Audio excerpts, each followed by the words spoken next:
నమస్తే అండి, welcome back to new updates. AP రాష్ట్ర వ్యాప్తంగా ఉన్న రైతులందరికీ కూడా అన్నదాత సుఖీభవ మరియు పీఎం కిసాన్ పథకాలకు సంబంధించి ఒక భారీ అప్డేట్ అయితే రావడం జరిగిందండి. రైతులకు కేంద్ర మరియు రాష్ట్ర ప్రభుత్వాలు అన్నదాత సుఖీభవ మరియు పీఎం కిసాన్ పథకాల ద్వారా డబ్బులను ఎప్పుడు విడుదల చేస్తారనే దానిపైన ఫైనల్ డేట్ అయితే ఫిక్స్ చేశాయి. గత ఏడాది కాలంగా పీఎం కిసాన్తో పాటుగా ఏపీ ప్రభుత్వం అమలు చేస్తున్నటువంటి అన్నదాత సుఖీభవ నిధులు జమ అవుతూనే ఉన్నాయి. ఇప్పుడు మరో విడతగా పీఎం కిసాన్తో పాటు అన్నదాత సుఖీభవ నిధుల విడుదలపైన కీలక సమాచారం అయితే అందించారు ముఖ్యమంత్రి నారా చంద్రబాబు నాయుడు గారు. 2 పథకాల నిధులు రైతుల ఖాతాల్లోకి ఒకే సమయంలో జమ కానున్నాయని ఇప్పుడు ఈ ముహూర్తం పైన స్పష్టత అయితే ఇచ్చారు.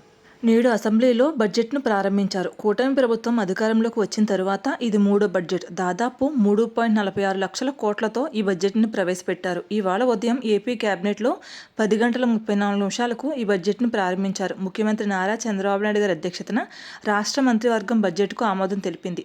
ఆర్థిక మంత్రి పయ్యావుల కేశవ్ గారు అసెంబ్లీలో 11.15 నిమిషాలకు బడ్జెట్ను ప్రవేశపెట్టారు. ఇక ఈ బడ్జెట్లో 43,402 కోట్ల రూపాయలను రైతుల కోసం అన్నదాత సుఖీభవ పథకం ద్వారా అందించబోతున్నామని వ్యవసాయ శాఖ మంత్రి అచ్చెన్నాయుడు గారు వెల్లడించారు. 2025-26 బడ్జెట్లో 3,22,359 కోట్ల రూపాయలతో బడ్జెట్ను ప్రవేశపెట్టారు. ఇది ఈసారి 3.46 లక్షల కోట్ల వరకు ఉంటుందని అంచనా వేశారు. 2024 ఎన్నికల సమయంలో ఇచ్చిన ప్రతి హామీలకు అనుగుణంగా సూపర్ 6 పథకాలకు బడ్జెట్లో కేటాయింపు ఉంటుందన్నారు. అలాగే పోలవరం, అమరావతి రోడ్ల నిర్మాణం, ఇతర మౌలిక సదుపాయాలతో కలిపి బడ్జెట్ను ప్రవేశపెట్టారు. అనంతరం బడ్జెట్ సమావేశంలో మంత్రి పయ్యావుల కేశవ్ గారు మాట్లాడుతూ ఎన్టీఆర్ భరోసా, తల్లికి వందనం పథకాలతో పాటుగా రైతులకు అధిక మొత్తంలో అన్నదాత సుఖీభవ పథకం ద్వారా 35,000 కోట్ల రూపాయల వరకు అవసరమవుతాయని, దానికోసం ఈ బడ్జెట్లో అనుగుణంగా నిధులను కేటాయించామని వెల్లడించారు. కేంద్ర బడ్జెట్ ప్రక్రియ పూర్తి కావడంతో రాష్ట్ర వ్యాప్తంగా ఉన్న రైతులకు అన్నదాత సుఖీభవ పథకం పైన భారీ శుభవార్త ప్రకటించారు మంత్రి అచ్చెన్నాయుడు గారు.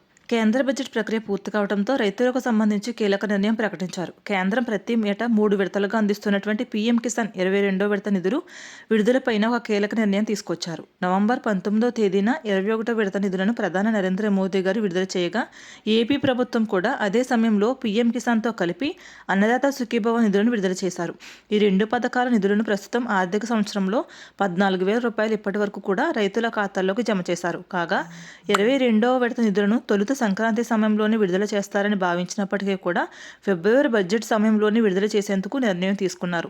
తాజాగా అందుతున్నటువంటి సమాచారం ప్రకారం ఈ నెల 19వ తేదీన ఈ నిధులను విడుదల చేస్తున్నట్లు తెలుస్తోంది. ఈ పథకం ద్వారా దేశంలో 11 కోట్ల మంది రైతులకు లబ్ధి చేకూరనుంది. ఇప్పటి వరకు 21 విడతల్లో 4 లక్షల కోట్లకు పైగానే నిధులను అందించారు. కాగా ఏపీలో కూటమి ప్రభుత్వం పీఎం కిసాన్తో కలిపి తాము ప్రకటించిన అన్నదాత సుఖీభవ పథకం అమలుకు నిర్ణయించింది. ఈ మేరకు తొలి విడతగా పీఎం కిసాన్తో కలిపి 2 విడతల్లో 5,000 రూపాయలు చొప్పున 10,000 రూపాయలు రైతుల ఖాతాల్లోకి జమ చేశారు. ఇక ఇప్పుడు 3వ విడత నిధులను పీఎం కిసాన్ 22వ విడతతో కలిపి జమ చేయబోతున్నారు. 3వ విడతగా ఏపీ ప్రభుత్వం అర్హత పొందిన రైతుల ఖాతాల్లోకి ఒక్కొక్కరికి 4,000 రూపాయలు చొప్పున జమ చేయాల్సి ఉంటుంది. ఈ మేరకు అధికారులు కసరత్తు చేస్తూ ఉన్నారు. కేంద్ర ప్రభుత్వం ప్రతి ఏటా 3 విడతలుగా పీఎం కిసాన్ నిధులను రైతుల ఖాతాలోకి జమ చేస్తున్నారు. ఏపీ ప్రభుత్వం ప్రకటించిన 20,000 రూపాయలు అన్నదాత సుఖీభవ నిధుల కేంద్రం ఇస్తున్నారు. 6,000 రూపాయలు మినహాయించి మిగిలినటువంటి 14,000 రూపాయలు 3 విడతలుగా పీఎం కిసాన్తో పాటుగానే అందించాలని నిర్ణయం తీసుకున్నారు. కూటమి ప్రభుత్వం అంచెలంచెలుగా ఆధునికతో, నూతన టెక్నాలజీతో ముందుకు పోతూ ఉంది. దేశంలోనే తొలిసారిగా శాటిలైట్ ఆధారిత టెక్నాలజీతో పంటల విస్తీర్ణ లెక్కింపును చేపట్టగా నీటి లభ్యత తక్కువగా ఉన్నటువంటి జిల్లాల్లో ఖాళీల భూముల శాతం అధికంగా ఉన్నట్లు తెలిపింది.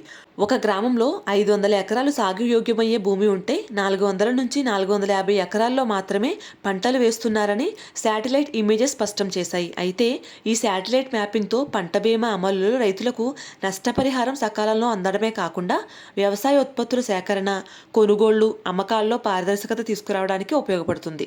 సాగులో ఉన్న భూములకు మాత్రమే రైతు భరోసా ఇస్తామని రాష్ట్ర ప్రభుత్వం ఇదివరకు నిర్ణయించిన విషయం అందరికీ తెలిసిందే. ఈ విషయాన్ని వ్యవసాయ శాఖ మంత్రి అచ్చెన్నాయుడు గారు మరొకసారి స్పష్టం చేశారు.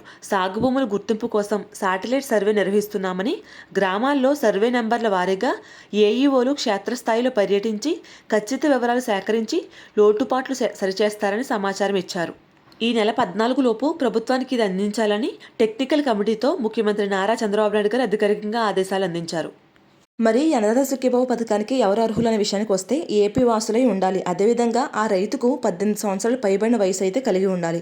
అదేవిధంగా ఏ రైతుకైతే 5 ఎకరాల లోపు భూమి ఉంటుందో ఆ రైతులకి పథకం వర్తిస్తుంది. భూమి ఆ రైతు పేరును మాత్రమే ఉండాలి. 2018 డిసెంబర్లో పీఎం కిసాన్ పథకాన్ని ప్రారంభించింది కేంద్ర ప్రభుత్వం. అన్ని రాష్ట్రాల ప్రభుత్వాలు రైతులకు ఇచ్చే సాయాన్ని పెంచుతూనే ఉన్నారు. తెలంగాణ ప్రభుత్వం రైతు భరోసా కింద, అదేవిధంగా ఏపీ ప్రభుత్వం అన్నదాత సుఖీభావ పథకాల ద్వారా ఇచ్చే సాయాన్ని పెంచారు. ఇక దేశంలోని అనేక రకాల ప్రభుత్వాలు వీటి సహాయాన్ని అయితే పెంచుతూ ఉన్నారు. కానీ కేంద్ర ప్రభుత్వం ఇప్పటివరకు ఇచ్చేటువంటి పీఎం కిసాన్ పథకాన్ని పెంచలేదు. అదేవిధంగా ఎవరైనా కొత్తగా అన్నదాత సుఖీభావ పథకానికి దరఖాస్తు చేసుకోవాలి అనుకునేవారు వారి యొక్క ఆధార్ కార్డు, పట్టాదార పాస్ పుస్తకం, బ్యాంక్ పాస్ పుస్తకం, ఫోటోలు, సర్వే నెంబర్ వివరాలు, మొబైల్ నెంబర్ ఆధారంగా మీ యొక్క రైతు భరోసా కేంద్రానికి వెళ్ళి దరఖాస్తు చేసుకోవచ్చని ప్రభుత్వం వెల్లడించింది. మరోవైపు రాష్ట్ర వ్యాప్తంగా అన్నదాత సుఖీభావ పథకం ద్వారా, అదేవిధంగా పీఎం కిసాన్ పథకాల ద్వారా 2వ విడత నిధులను అందుకుని 3వ విడత నిధుల కోసం ఎదురుచూస్తున్నటువంటి రైతుల యొక్క అర్హతల ఆధారంగా అర్హుల జాబితా విడుదల చేయబోతున్నామని, ఇక ఫిబ్రవరి 14వ తేదీ తరువాత రైతు భరోసా కేంద్రాల్లో ఈ యొక్క అర్హుల జాబితా అనేది అందుబాటులో ఉంటుందని మంత్రి అచ్చెన్నాయుడు గారు వెల్లడించారు. రైతులు అటు అన్నదాత సుఖీభావ మరియు పీఎం కిసాన్ పథకాలకు సంబంధించి 2 అర్హుల జాబితాలో పేర్లు ఉన్నాయో లేదో ఖచ్చితంగా చూసుకోవాలని, 2 అర్హుల జాబితాలో పేర్లు ఉన్న వారికి మాత్రమే 6,000 రూపాయలు చొప్పున ఫిబ్రవరి 19వ తేదీన నిధులు విడుదల చేస్తున్నట్లు వెల్లడించారు. అధికారంలోకి వచ్చినప్పటి నుండి రైతులకు అండగా నిలుస్తున్నామని తెలిపారు. రైతుల సంక్షేమం కోసం ధాన్యం సేకరణ, అన్నదాత సుఖీభావ వంటి పథకాలను అమలు చేయడమే కాకుండా ఈ సంవత్సరం కురిసినటువంటి అకాల వర్షాలతో నష్టపోయినటువంటి రైతులకు సహాయం అందిస్తున్నామని ముఖ్యమంత్రి నారా చంద్రబాబు నాయుడు గారు వెల్లడించారు. ముఖ్యంగా ధాన్యం కొనుగోలు చేసినటువంటి గంట వ్యవధిలోనే రైతుల ఖాతాల్లోకి డబ్బులు జమ చేస్తున్నామని వెల్లడించారు. ఇది గత ప్రభుత్వాల కంటే భిన్నమని పేర్కొన్నారు. ఇక రాష్ట్ర ప్రభుత్వం అన్నదాత సుఖీభావ పథకం పైన మరొక కీలక అప్డేట్ అయితే తీసుకురావడం జరిగిందండి. అన్నదాత సుఖీభావ పథకం ద్వారా తొలి విడతగా సుమారుగా 47 లక్షల మంది రైతుల బ్యాంకు ఖాతాల్లోకి ప్రభుత్వం నగదు అయితే జమ చేయడం జరిగిందండి. అయితే కొన్ని కారణాల వల్ల పలువురు రైతులకు అన్నదాత సుఖీభావ సాయం అయితే అందలేదు. వెబ్లాండ్ రికార్డులో తప్పులు ఉండటమే దీనికి ముఖ్య కారణం. ఆంధ్రప్రదేశ్ రాష్ట్ర వ్యాప్తంగా 5.44 లక్షల మంది రైతులకు అన్నదాత సుఖీభావ పథకం ద్వారా లబ్ధి అనేది పొందలేకపోయారు. కాగా ఫిబ్రవరి నెలలో విడుదల చేసినటువంటి అన్నదాత సుఖీభావ పథకం ద్వారా 3వ విడత నిధులు అనేవి ప్రతి రైతుల ఖాతాలోకి జమ కావాలని, దానికోసం ఈ కొత్త మార్గదర్శకాలు విడుదల చేస్తున్నట్లు ప్రభుత్వం అయితే వెల్లడించింది. ఆధార్ కార్డు నెంబరు తప్పుగా మ్యాపింగ్ కావటం, ఒకే ఆధార్ నెంబరు ఒకరి కంటే ఎక్కువ మంది పట్టదారులకు అనుసంధానం కావటం, భూమికి ఆధార్ కార్డు అనుసంధానం జరగకపోవడం వంటి కారణాలతో అన్నదాత సుఖీభావ పథకం లబ్ధి అందడం లేదని, పథకానికి అర్హత ఉన్నప్పటికీ కూడా ఈ సాంకేతిక కారణాలతో వీరికి అన్నదాత సుఖీభావ పథకం లబ్ధి అందలేదని వెల్లడించారు. ఈ నేపథ్యంలో రికార్డుల సవరణకు ఏపీ ప్రభుత్వం సిద్ధమైనట్లు సమాచారం ఇచ్చారు. ఈ క్రమంలోనే రైతుల యొక్క పట్టాదార పాస్ పుస్తకం, ఆధార్ సీడింగ్పై సేవా ఛార్జీ మినహాయింపు ఇస్తూ నిర్ణయం తీసుకున్నారు. ఇక ఈ ఆధార్ సీడింగ్లో తప్పులు ఉండేటువంటి రైతులు ఏ విధంగా తప్పులు సరిదిద్దుకోవాలి అంటే, మీ సేవా కేంద్రానికి వెళ్ళి 50 రూపాయలు సేవా ఛార్జీలు చెల్లించి సవరణ అయితే చేయించుకోవాల్సి ఉండేదండి. అయితే ప్రభుత్వం 2.72 కోట్ల సేవా ఛార్జీని మాఫీ చేస్తూ ఈ నిర్ణయం అయితే తీసుకుంటూ ఉందండి. 5.44 లక్షల మంది రైతులకు ఉచితంగా ఈ సవరణలు అయితే చేసేందుకు వీలైతే కల్పించారు.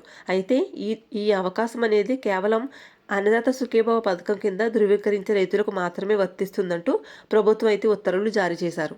ఈ విధంగా ఆధార్ సీడింగ్ చేయించుకున్నటువంటి రైతుల యొక్క వివరాలను సవరించి వీరందరినీ కూడా అన్నదాత సుఖీభావ పథకం యొక్క అర్హుల జాబితాలో చేర్చడం అయితే జరుగుతుందండి. ఈ విధంగా అర్హుల జాబితాలో చేర్చి ఫిబ్రవరి 14 వార్షిక బడ్జెట్ అమలు చేసిన అనంతరం వారంలోనే ఈ పథకం ద్వారా రైతుల ఖాతాల్లోకి అయితే అన్నదాత సుఖీభావ 3వ విడతగా డబ్బులను అయితే జమ చేసే అవకాశం అయితే ఉన్నట్లు తెలుస్తోంది. ఇక వ్యవసాయ శాఖ మంత్రి అచ్చెన్నాయుడు గారు రైతులకు శుభవార్త అయితే అందించడం జరిగిందండి. అన్నదాత సుఖీభావ పథకం కింద 3వ విడత నిధులను ఫిబ్రవరి 19వ తేదీన విడుదల చేస్తున్నట్లు తేదీని అయితే ఖరారు చేశారు. ఇప్పటికే 2 విడతల కింద 7,000 రూపాయల చొప్పున నిధులను విడుదల చేయగా 3వ విడతగా 6,000 రూపాయలు రైతుల ఖాతాలోకి జమ చేస్తున్నట్లు వెల్లడించారు. ఈ విధంగా ప్రభుత్వం ప్రవేశపెడుతున్న ప్రతి పథకానికి సంబంధించినటువంటి పూర్తి సమాచారాన్ని ఎప్పటికప్పుడు మన ఛానల్ ద్వారా మీ అందరికీ అందిస్తూ ఉంటానండి.